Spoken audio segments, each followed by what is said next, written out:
আসসালামু আলাইকুম ওয়া রাহমাতুল্লাহি ওয়া বারাকাতুহু। বিসমিল্লাহির রহমানির রহিম।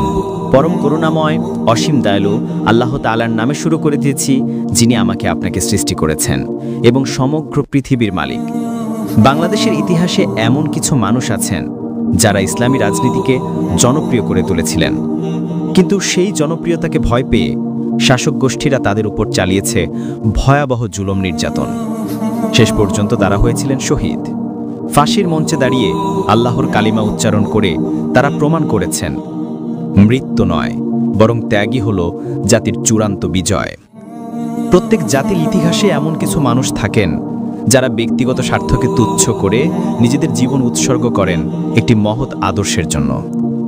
বাংলাদেশ জামায়াতে ইসলামীর ইতিহাসও সমৃদ্ধ এমন কিছু ত্যাগী নেতার গল্পে, যারা শুধু রাজনৈতিকবিদ ছিলেন না, ছিলেন দাওয়াতের সৈনিক, শহীদের উত্তরসূরি, সত্য ও ন্যায়ের এক অবিচল প্রতীক।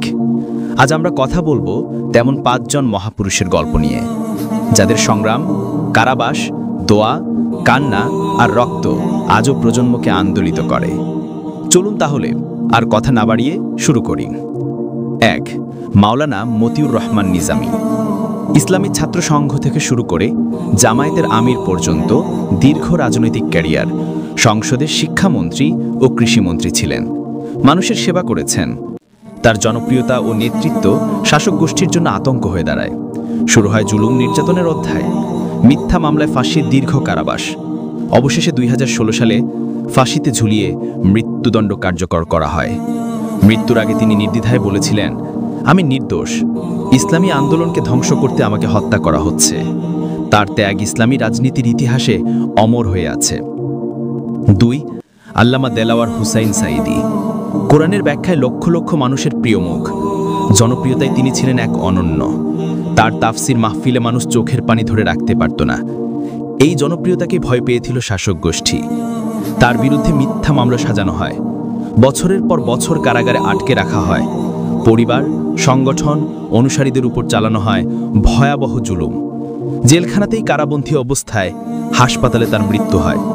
আজও মানুষ কাঁদে তাকে স্মরণ করে, কারণ তিনি ছিলেন ত্যাগ আর দাওয়াতের প্রতীক। ৩. শহীদ কাদের মোল্লা।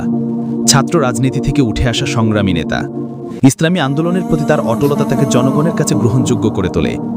সরকারের ভয়ে তার জনপ্রিয়তাকে রুখতে সাজানো মামলা করা হয়। ২০১৩ সালে অন্যায় বিচারের নামে তাকে ফাঁসি দেয়া হয়।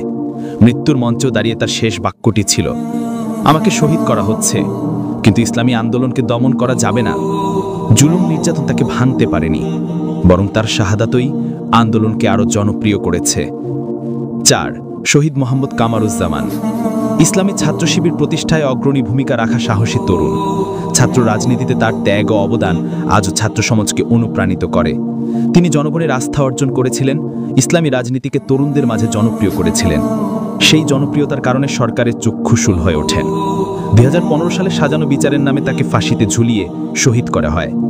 তার জীবন প্রমাণ করে ত্যাগী তরুণদের জুলুমে দমন করা যায় না। ৫. শহীদ মীর কাসেম আলী। ছাত্র রাজনীতি থেকে শুরু করে একজন সফল ব্যবসায়ী, দাতা ও সংগঠক। বিশাল সম্পদকে নিজের ভোগের জন্য নয়, বরং ইসলামী আন্দোলন আর জনসেবায় ব্যয় করেছিলেন। তিনি হাসপাতাল, শিক্ষা প্রতিষ্ঠান, মিডিয়া সবখানে রেখেছিলেন ইসলামী অবদান। জনগণের কাছে হয়ে ওঠেন প্রিয়, একজন ভরসার মানুষ। সরকার তার জনপ্রিয়তাকে ভয় পেয়ে নির্মম জুলুম ও নির্যাতন চালায়। মিথ্যা মামলা সাজিয়ে ২০১৬ সালে তাকেও ফাঁসিতে ঝুলিয়ে শহীদ করা হয়। শেষ মুহূর্তে তিনি বলেছিলেন, আমাকে হত্যা করা যাবে, কিন্তু ইসলামের অগ্রযাত্রা থামানো যাবে না। তার জীবন প্রমাণ করে সম্পদ, ক্ষমতা, জীবন সবই ত্যাগ করা যায় আল্লাহর পথে। প্রিয় দর্শকবৃন্দ, শহীদ মাওলানা মতিউর রহমান নিজামী, শহীদ আল্লামা দেলাওয়ার হুসাইন সাঈদী, শহীদ কাদের মোল্লা, শহীদ কামারুজ্জামান, শহীদ মীর কাসেম আলী, তাদের জীবনে এক অবিচল ত্যাগের কাহিনী। তারা রাজনীতিকে করেছিলেন নৈতিকতার হাতিয়ার, জনগণের ভালোবাসা অর্জন করেছিলেন দাওয়াত ও সেবার মাধ্যমে। কিন্তু জনপ্রিয়তাকে ভয় পেয়ে শাসকরা চালিয়েছে জুলুম নির্যাতন, আর শেষ পর্যন্ত ফাঁসির মঞ্চে পাঠিয়েছে তাদেরকে। কিন্তু ইতিহাস বলে জুলুম কখনো স্থায়ী হয়নি, ত্যাগী মানুষের নামই অমর হয়ে থেকে গেছে। আসুন আমরা দোয়া করি, আল্লাহ এই ৫ জন ত্যাগী নেতার শাহাদাত কবুল করুন, তাদের রূহকে জান্নাতের সর্বোচ্চ মর্যাদা দিন এবং আমাদেরও ত্যাগের জন্য প্রস্তুত করুন। আমিন। শুকরিয়া ভিডিওটা শেষ পর্যন্ত দেখার জন্য। আর এরকম বাস্তব ধর্মী শিক্ষণীয় বিষয় সম্পর্কে জানতে আমাদের সাথেই থাকুন। আর যদি ভালো লেগে থাকে লাইক কমেন্ট শেয়ার করতে ভুলবেন না।